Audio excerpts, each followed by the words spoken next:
ನಮಸ್ಕಾರ. ಈ ದಿನದ ಪ್ರಮುಖ ಮುಖ್ಯಾಂಶಗಳು.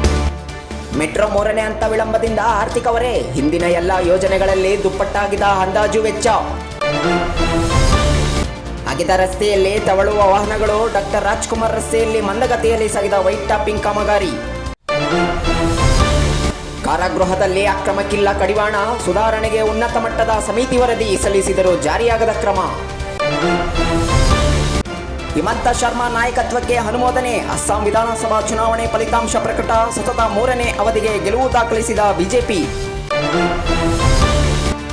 ವಿಶೇಷ ವಿವಾಹ ಕಾಯ್ದೆ ನಿಬಂಧನೆಗಳಿಲ್ಲ. ಮೇಧಾ ಜನಾಂಗಕ್ಕೆ ಸೇರಿದ ದಂಪತಿಯ ಪ್ರಕರಣ ಏಕಸದಸ್ಯ ಪೀಠದಿಂದ ವಜಾ. ಹೋಟೆಲ್ಗಳಲ್ಲಿ ತಿಂಡಿ ಊಟ ತುಟಿ. ವಾಣಿಜ್ಯ ಬಳಕೆ ಸಿಲಿಂಡರ್ಗಳ ದರ ಹೆಚ್ಚಳ, ಗ್ರಾಹಕರ ಕಿಸೆಗೆ ಕತ್ತರಿ. ಗಂಗಾ ಸಾಗರದವರೆಗೆ ಹರಳಿದ ಕಮಲ. ಬಂಗಾಳದಲ್ಲಿ ಬಿಜೆಪಿ ಗೆಲುವು, ಕಾರ್ಯಕರ್ತರನ್ನು ಶ್ಲಾಘಿಸಿದ ಮೋದಿ. ಇಲ್ಲಿ ಸಿಟಿ ಸದ್ದು, ಅಲ್ಲಿ ದೀದಿ ಗುದ್ದು. ಬದಲಾವಣೆಯ ಮಹಾಲೆ. ಪಶ್ಚಿಮ ಬಂಗಾಳದ ಟಿಎಂಸಿ ಕೋಟೆಗೆ ಲಗ್ಗೆ. ತಮಿಳುನಾಡಿಗೆ ಹೊಸ ಜನನಾಯಕ. ಮಂಡಿ ನೋವಿನ ಉಪಶಮನಕ್ಕೆ ಸರ್ಜರಿ ಇಲ್ಲದೆ ಸುಲಭ ಚಿಕಿತ್ಸೆ. ಅಲಿವಿಯೇಟ್ ಕ್ಲಿನಿಕ್ನಲ್ಲಿದೆ ನೋವಿಗೆ ಉಪಾಯ.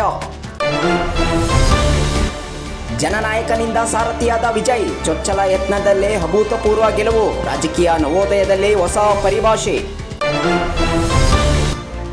ಮೃತದೇಹ ಎಸೆದಿದ್ದ 4 ಬಂಧನ. ಪುತ್ರಿಗೆ ಲೈಂಗಿಕ ಕಿರುಕುಳ ನೀಡಿದ್ದ ವ್ಯಕ್ತಿಯನ್ನು ಕೊಲೆ ಮಾಡಿದ ಪ್ರಕರಣ ಯಲಹಂಕ ಬಳಿ ನಡೆದಿದ್ದ ಘಟನೆ. ಮಾನವೀಯತೆಯೇ ನಿಜವಾದ ಧರ್ಮ. ಹಜ್ ಯಾತ್ರಿಕರ ವಿಮಾನಯಾನಕ್ಕೆ ಮುಖ್ಯಮಂತ್ರಿ ಸಿದ್ದರಾಮಯ್ಯ ಚಾಲನೆ. ಮಾರ್ಥಸ್ ಆಸ್ಪತ್ರೆಗೆ ನೋಟಿಸ್. ಹೆತ್ತವರ ಬಗ್ಗೆ ಮಾಹಿತಿ ನೀಡಲು ಆಸ್ಪತ್ರೆ ನಿರಾಕರಣೆ. ಜರ್ಮನಿಯ ಮಹಿಳೆಯಿಂದ ದೂರು.